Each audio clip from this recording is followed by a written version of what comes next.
Sulfur is an indie game developed and published by Perfectly Random, and this is their first title, and they hit it out of the park. This cute 2D roguelite extraction shooter game has charm, humor, and great gameplay. Recently, they released a new update called the Desert Update, with a new map, new things to fight, new weapons to fight them with, and lastly, a new mode, let's say. In this video, I'm going to focus specifically on the new update, and when the game fully releases out of early access, I will then do a full review. First, let's talk about the setting itself. This harsh desert has a constant sandstorm, making it hard for you to see anything more than a few meters in front of you. But if you use long-range scopes, you can see enemies in the distance, which is a great change of pace for the game, and an excuse for me to use those long-range scopes that I've never used before because I never felt the need to use them. In the desert, you fight a new faction of enemies that I like to call the Sand Shrews. There are 4 versions of these mobs. You have the pure melee build where they act like Beyblades on crack, where they just spin around like crazy and will just hit everything. And if you shoot them, they actually deflect the bullets. Then you have the Diggers. And what they do is they'll just go underground, they have a giant drill on their head and just go straight at you. And when they get close to you, they'll pop out, creating a small shockwave that could do a decent amount of damage if you get hit. And they'll punch you with their cute little paws. Then you have the snipers, which never miss. But when they shoot, the gun has so much impact that actually sends them flying back and knocks them out. They kind of look like small Tusken Raiders. I'm Anakin Skywalker. Then there's the Hiders, where they will use these little plants as cover while they're underground to snipe at you. And when you're in range, there'll be a laser sight on you, giving you a general direction of where they are.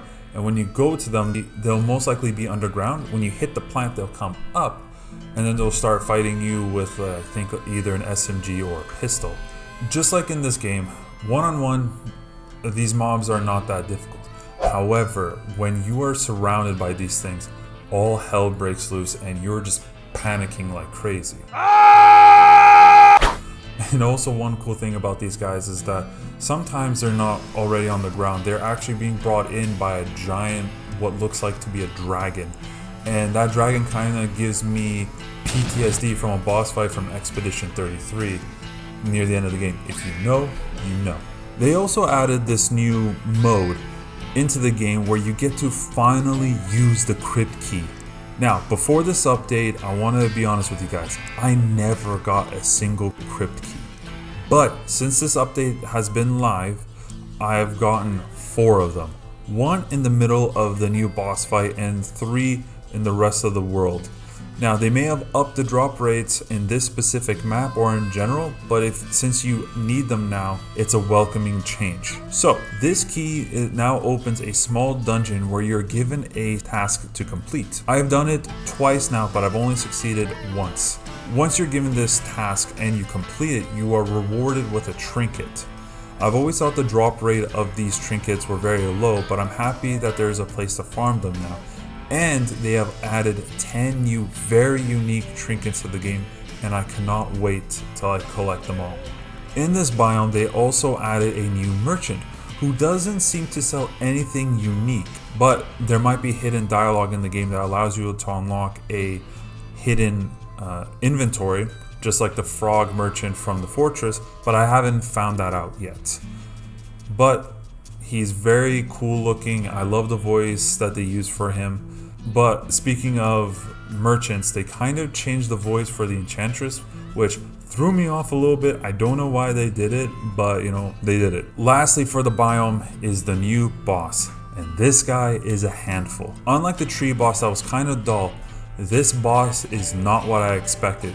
But that's exactly what you expect from Perfectly Random. This boss does not have multiple health bars like the boss from the fortress, but instead a very big health pool, and he brings you to new areas of the map. Now, I'm not going to show the boss fight in this video because I don't want to spoil it. All I'm going to say is a quick tip for you guys: when you reach this boss fight, have a few grenades, and I found that the Holy Fire Scroll helped out a lot.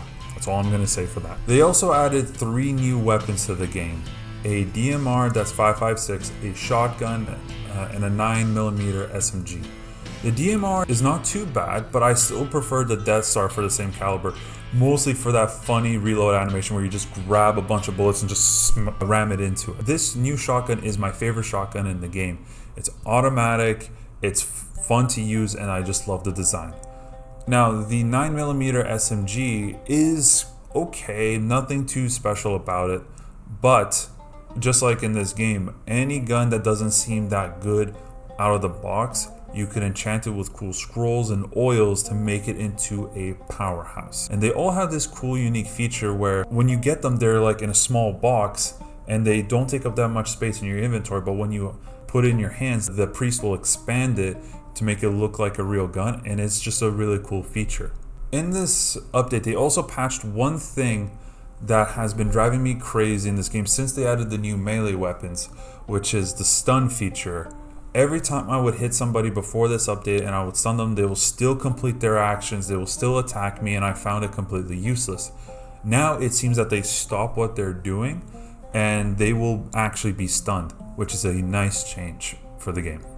Overall, I think this update is amazing, but I find it ballsy of them to do it just after Silksong came out and the same day that the new Marvel Rivals update was released. Now I'm going to be discussing things that are not just specific to the desert biome. Now insurance can be purchased from the vendors. You don't have to just find it. And to buy it, it's $10,000, which I find is a reasonable price. But I feel like this should have been when the game had that update when insurance was introduced. But you know what? Better late than never. Also, with every update to the game recently, there's always been a small weird bug to it. When the fortress was released, I noticed that a lot of vendors were clipping into the environments. There will be half of their bodies inside a rock, or they're just in the middle of a table. What? With this update, the issue that I've noticed is when I use my inventory, or if I'm talking to a vendor and using the store, it seems to be a little laggy or choppy. I don't know if it's just me or not, but you know, if this is an issue, they should fix that as soon as possible. And also, this is going to be for people who are playing the game regularly during these updates, is that it finally seems like they made it where when you beat a level and a new biome is added down the line, you don't have to beat the previous level to unlock it. It's just unlocked right away, which has been good, because when the fortress was added, I kind of wasn't happy that I had to do the forest level again, which is one of my least favorite levels in the game.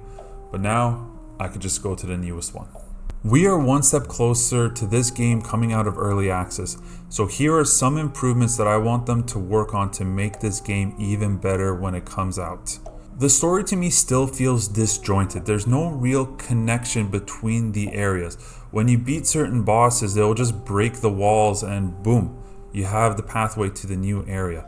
It just doesn't feel cohesive. And when I play a game like Hades and I fight the bosses over and over again, the story keeps going, there's new dialogue, but in this game you have very limited dialogue options. And since this game is only text-based, I feel like this is something they could greatly improve on to make the story more interesting, because the very small details that I have is very interesting. Also, I want more reasons to play previous levels, because right now, when I play this game, sometimes I'll just go to the caves and fight the goblins over and over again because I'm either bored, have nothing to do, or I'm just waiting for my friends to hop on other games for us to play.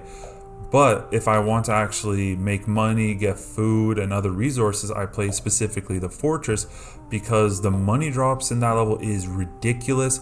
I get so many ingredients to make very powerful foods, but there's nothing like that for other levels. There's no excuse for me to play the forest level again, the city, the sewers. I want there to be more reasons for me to play those levels. I also want them to add new melee weapons to the game. They recently added 4 that were from the Ninja Turtles, but you know, I would love to see a mace or a club or an axe, or hell, if they want to stick with the Ninja Turtles theme, they could add those blades from the Shredder.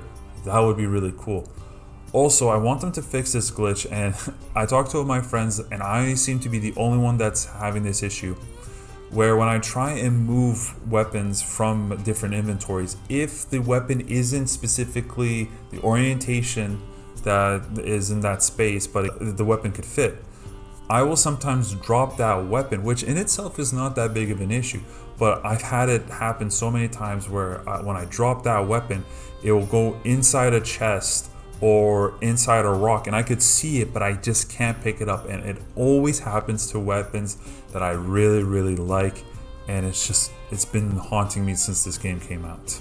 With this new update, if you haven't bought Sulfur because you've been on the fence for lack of content, or you've just been waiting to see what changes they make to the game, I think this is the time to buy the game before it fully releases out of early access.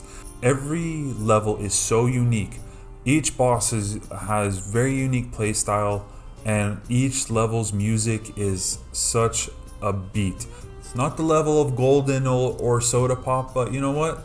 I might listen to it when I'm at the gym.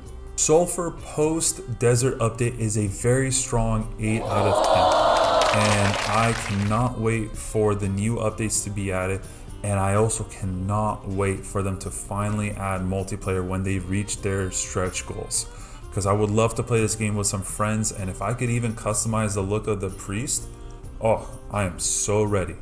So if you like this video, hit the thumbs up, and if you want to see more content like this where I review games or have video game discussions, hit the subscribe button, and until then, I'll see you next time.